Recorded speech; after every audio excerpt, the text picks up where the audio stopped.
Assalamualaikum warahmatullahi wabarakatuh. Salam bahagia.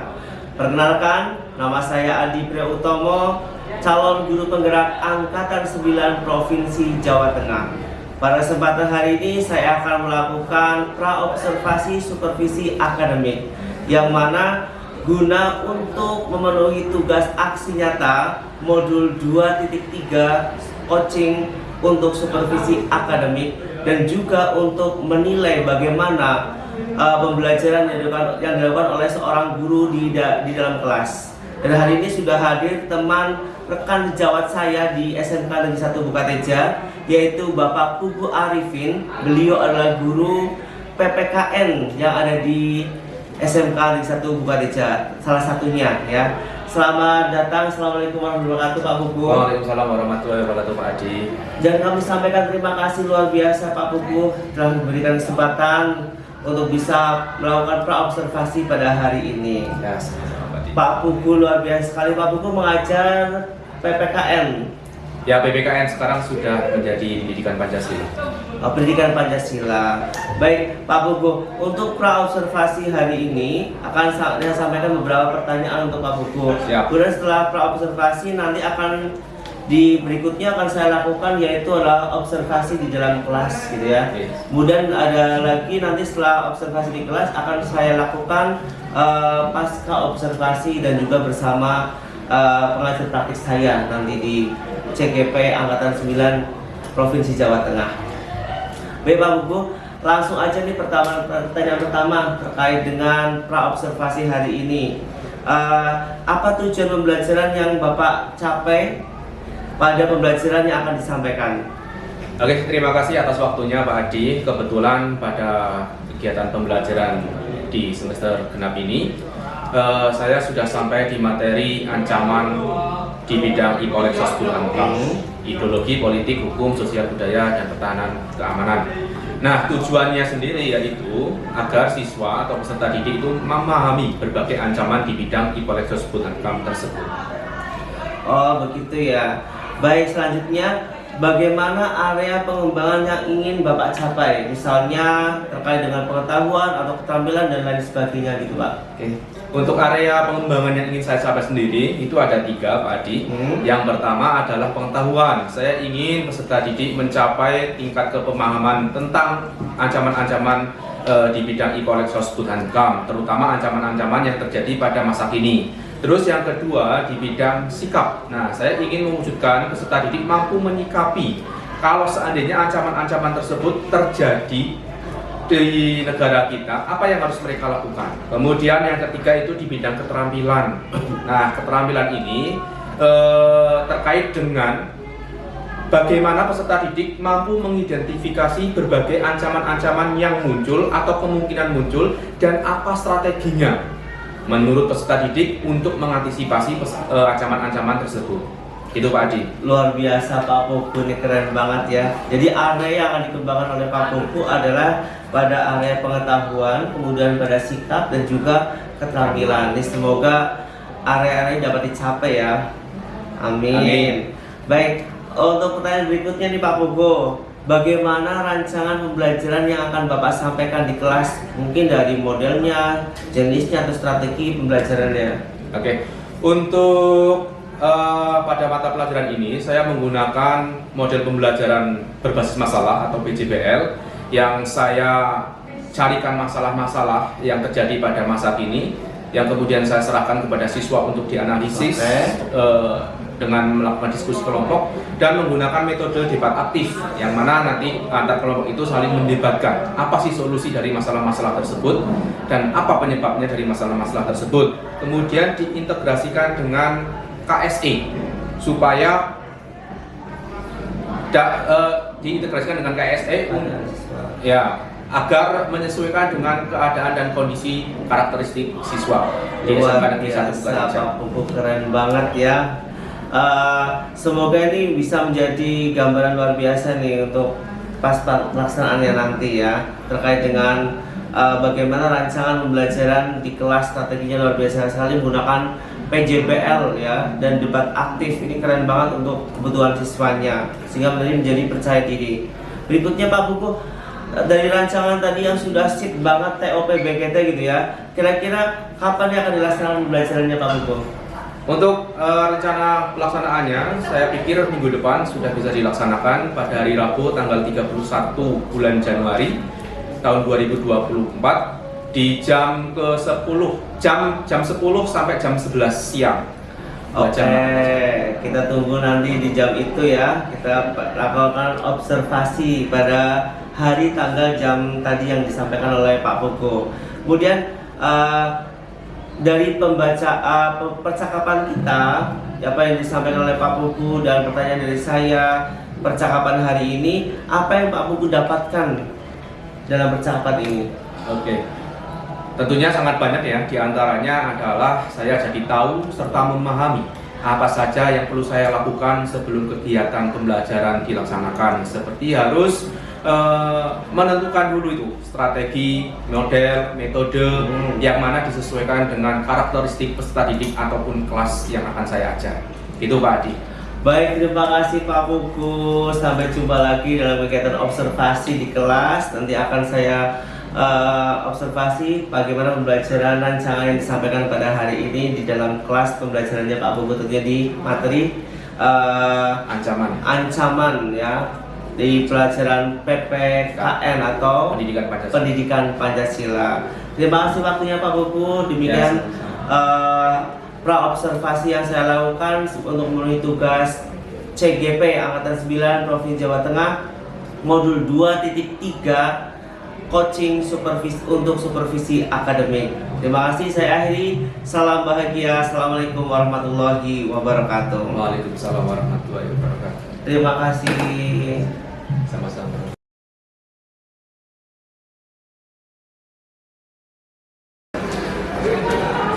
Assalamualaikum warahmatullahi wabarakatuh.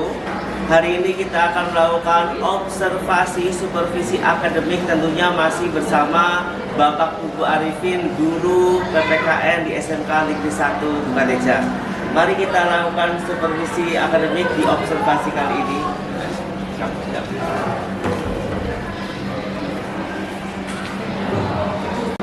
Assalamualaikum warahmatullahi wabarakatuh.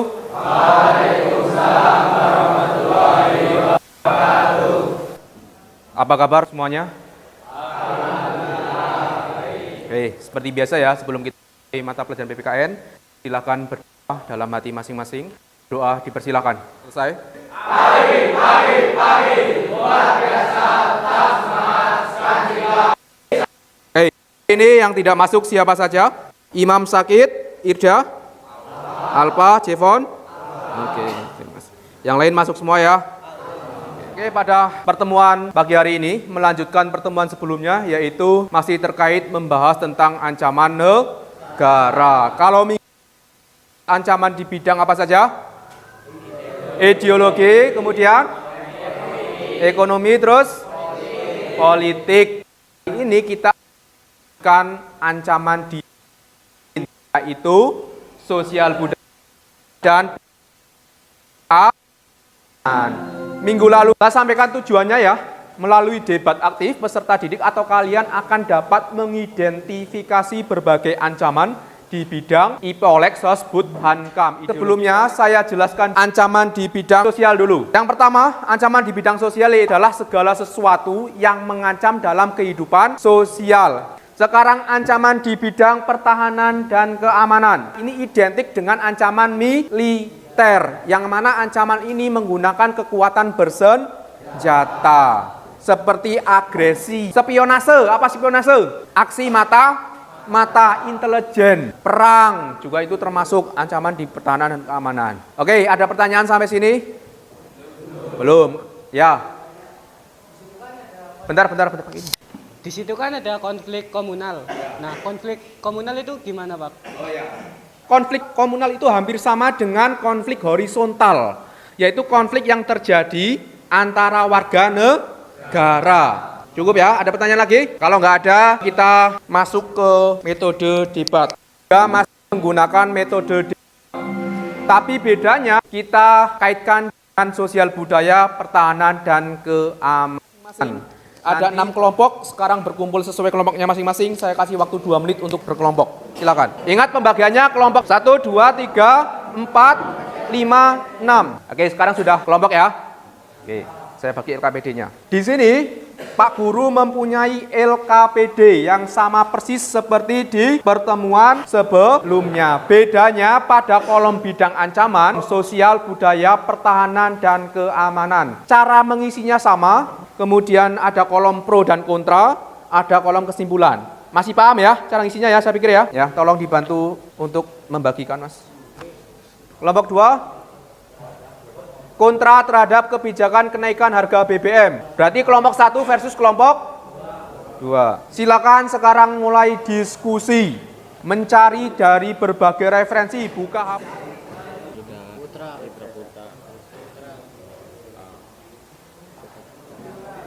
Ini pro apa kontra? Apa? Pro. Kelompok kenaikan harga BBM. Pro berarti harus mendukung ya. Di bidang sosial harga BBM itu dampaknya apa? Bidang budaya, pertahanan, keamanan juga apa? Kelompok 2, kelompok apa? Kontra terhadap kenaikan harga BBM. Dicari ya, sosialnya dampaknya apa, dampak negatifnya apa, budayanya dampak negatifnya apa. Ini sambil saya nilai keterampilan kalian, keaktifan kalian dalam kelompok pembunuhan Munir. Iya, itu kan pembunuhan yang direncanakan. Nanti kamu rencananya gimana? Dikaitkan dengan pembunuhan Munir, terus gimana? Dari hacker Biorka bisa apa namanya menemukan perencanaan pembunuhan Munir gitu. Iya. Oh iya, nggak apa-apa, masuk aja. Ya, masukkan saja. Tapi nanti yang diangkat jangan cuma itu terus ya, tapi diangkat isu-isu lain juga. Biorka. Banyak itu dikembangkan lagi. Ayo, waktunya tinggal sedikit lagi.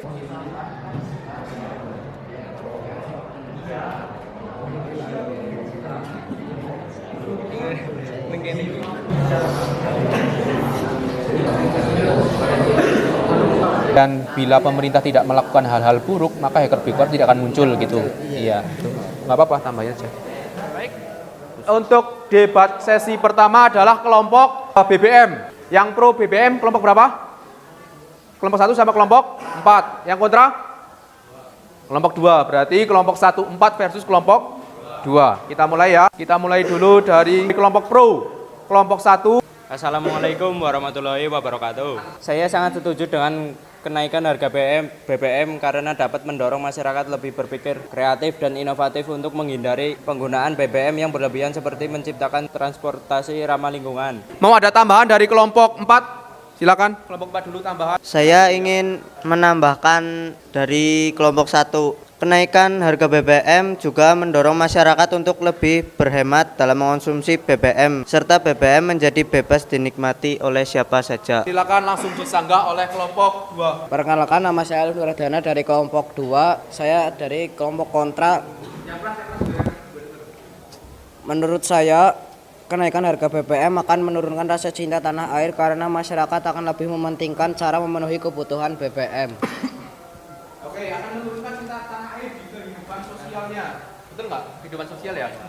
Ya, karena masyarakat akan lebih fokus bagaimana memenuhi kebutuhan ekonominya. Dari kelompok pro terhadap kenaikan harga BBM di bidang sosial dapat menyesuaikan harga BBM diperlukan untuk menurunkan beban tambahan subsidi dan kompensasi. Tambahan kelompok 1. Alasan pemerintah Indonesia menaikkan harga BBM juga karena sekitar 70% subsidi BBM dinikmati oleh kelompok masyarakat yang mampu. Sedikit kesimpulan dari hasil debat kenaikan harga BBM. Memang kenaikan harga BBM ada pro dan kontra di bidang sosial, budaya, pertahanan, dan keamanan.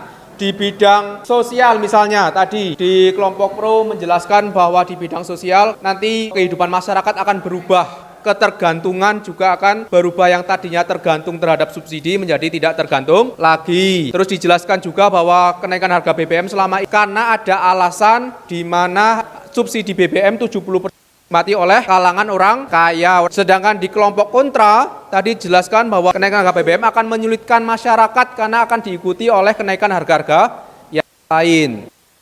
Kesimpulan dari hasil kelompok 1, 2, dan sekarang kita lanjutkan debat kelompok 3, kelompok 5, dan kelompok 6. Kelompok 3 kontra terhadap hacker biorka yang kemudian kelompok 5 pro terhadap hacker biorka, kelompok 6 berarti kontra, berarti kelompok 3 dan 6 versus kelompok 5. Kemudian sedikit refleksi tadi ya, dari kelompok 1, 2, dan 4, tolong dibacakan dulu bidangnya. Kami kontra terhadap biorka karena akan mengganggu di bidang budaya yaitu bla bla bla, akan mengganggu di bidang sosial yaitu bla bla bla. Gitu ya, paham? Sekarang saya kasih kesempatan ke kelompok 3 dulu. Perkenalkan, nama saya Ibnu Radi Nugroho dari kelompok 3, kontra tentang hacker biorka yang mengganggu di bidang pertahanan dan keamanan karena telah membobol dokumen rahasia milik Presiden Indonesia Joko Widodo. Perkenalkan, nama saya Muhammad Amir Ma'ruf dari kelompok 6, kontra terhadap hacker biorka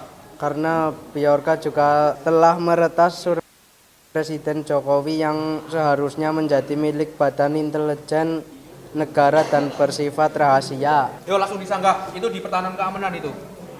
Assalamualaikum warahmatullahi wabarakatuh.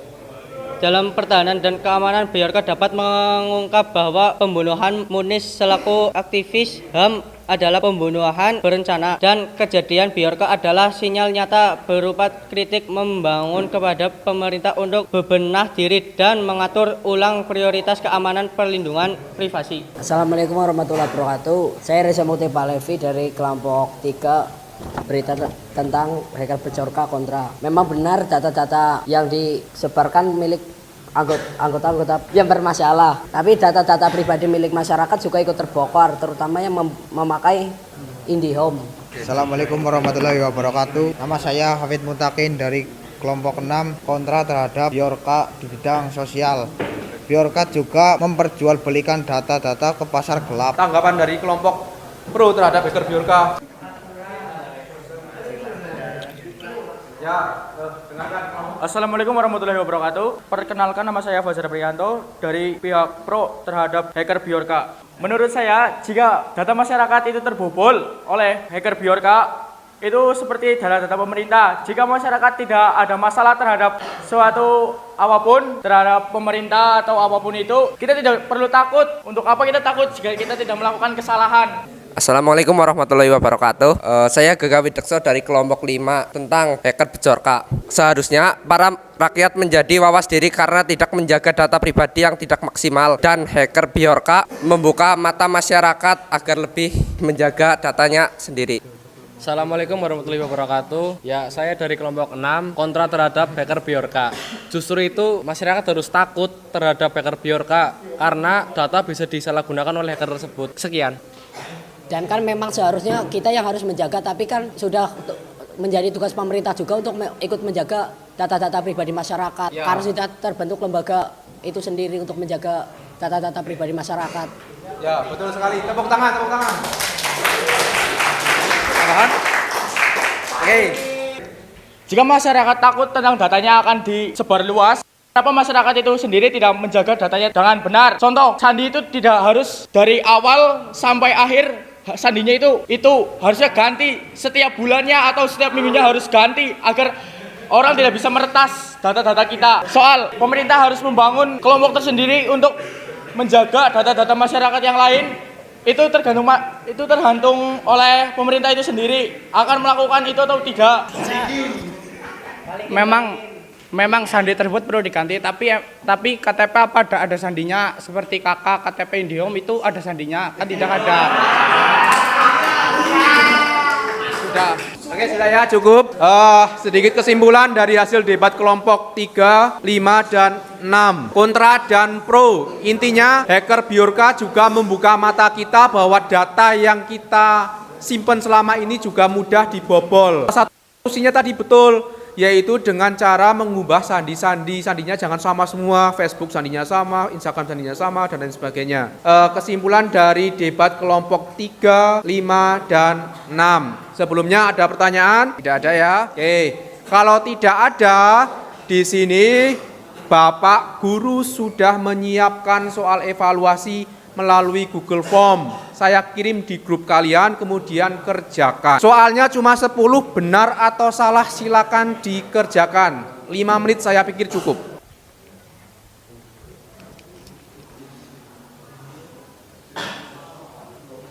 Kalau yang sudah selesai, Saya kirimkan satu link lagi, penilaian sikap, penilaian antar teman. Buka link berikutnya yang saya kirim di grup. Terus Ahmad menilai Ali menilai Ahmad, Glio menilai Guritno, Glio. Kalau selalu terus kayaknya nggak mungkin deh, harus jujur ya. Sudah dikirim? Mohon perhatiannya kalau sudah, kita cocokkan soal evaluasinya. Soal nomor 1, isu kemiskinan merupakan satu-satunya faktor penyebab terjadinya ancaman di bidang sosial. Benar atau salah? Salah, karena bukan hanya isu kemiskinan, tapi ada isu-isu lain. Tidak menerima budaya asing sama sekali merupakan strategi yang ampuh untuk mengantisipasi ancaman di bidang sosial budaya. Benar atau salah?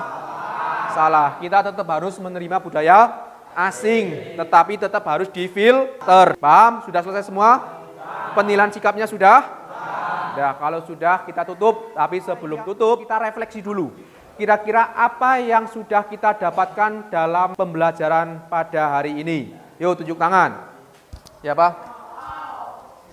Assalamualaikum warahmatullahi wabarakatuh. Yang kita dapatkan dari pembelajaran hari ini adalah kita juga bisa mengidentifikasi ancaman apapun.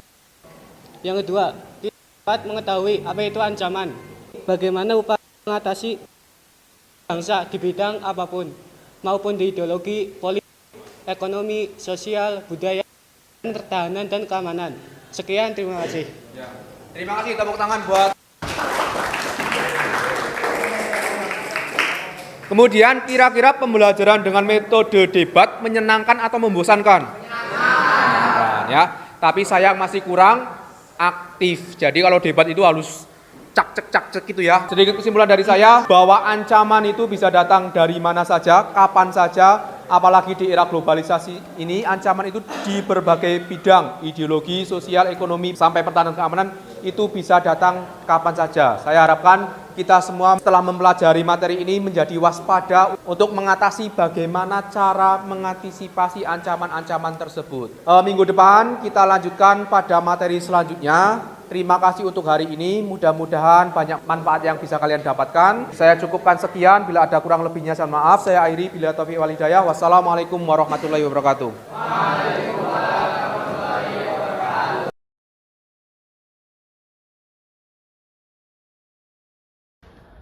Assalamualaikum warahmatullahi wabarakatuh. Salam bahagia. Hari ini kita akan melaksanakan pasca observasi terkait dengan kemarin sudah melakukan observasi kelas, itu masih bersama dengan Bapak Buku SPD, dan hari ini terkait dengan catatan refleksi dari Bapak Buku. Kemarin masih suasana kelas masih sangat ramai ya, karena menggunakan metode debat sehingga masih ramai. Kemudian keaktifan anggota kelompok tidak merata, ada yang aktif dan ada yang tidak. Kemudian perdebatan masih sering keluar dari topik karena banyak mungkin celoteh ya, masih ramai. Itu untuk catatan refleksi pasca observasinya. Kemudian topik percakapan dan catatannya adalah setelah melakukan observasi kelas, ada yang belum maksimal sesuai dengan area pengembangan yang dicapai, dan ternyata masih merasakan hal materi terkait dengan apa yang disampaikan oleh Pak Buku. Ada beberapa yang mungkin belum mengena kepada peserta didik karena menggunakan metode debat gitu ya, karena masih banyak persoalan juga mungkin ini belum maksimal terkait dengan pembelajarannya, sehingga area pengembangannya masih belum tercapai dengan maksimal, yaitu pengetahuan dan keterampilan ya kemarin. Terus rencana tidak lanjut dari Pak Buku ini apa ini? Pertama tentunya berkaitan dengan suasana kelas yang masih belum kondusif, dengan metode debat yang biasa kalau debat kan masih ramai. Tentunya depannya saya akan membuat aturan atau rambu-rambu debat agar suasana lebih kondusif, seperti tidak boleh menyela ketika lawan bicara dan lain sebagainya. Kemudian yang kedua berkaitan dengan keaktifan anggota kelompok, karena kita tahu sendiri kalau debat kan bicaranya satu-satu, jadi ada yang pasif, ada yang aktif, dan yang biasa paling banyak bicara yaitu yang aktif, karena yang aktif saja. Nanti saya buat juga rambu-rambu atau aturan bahwa setiap anggota kelompok wajib memberi pendapat argumen untuk berdebat. Terus yang ketiga berkaitan dengan masih seringnya debat atau argumen-argumen yang diperdebatkan keluar dari topik. Tentunya ini saya akan mencarikan solusi berupa topik yang dibahas di debat itu harus topik yang benar-benar umum diketahui oleh siswa. Maka ya sebagian besar siswa bisa memahami topik tersebut dan mencari referensinya dengan mudah. Wah, keren Pak Pupu. Ini udah keren Pak Pupu, tinggal nanti tindak lanjut dari Pak Pupu sendiri terkait dengan kondisi-kondisi yang kurang tadi bisa diperbaiki di pembelajaran berikutnya. Terima kasih Pak Pupu telah melakukan observasi dan pasca observasi. Terima kasih Pak Udi sebagai pengajar praktek saya yang sudah berkenan hadir di pasca observasi ini. Terima kasih, salam bahagia. Demikian pasca observasi yang saya lakukan kepada teman Jawa dan rekan kerja saya yaitu Bapak Bobo Arifin di pelajaran PPKN atau Pendidikan Pancasila. Salam bahagia. Assalamualaikum warahmatullahi wabarakatuh. Waalaikumsalam.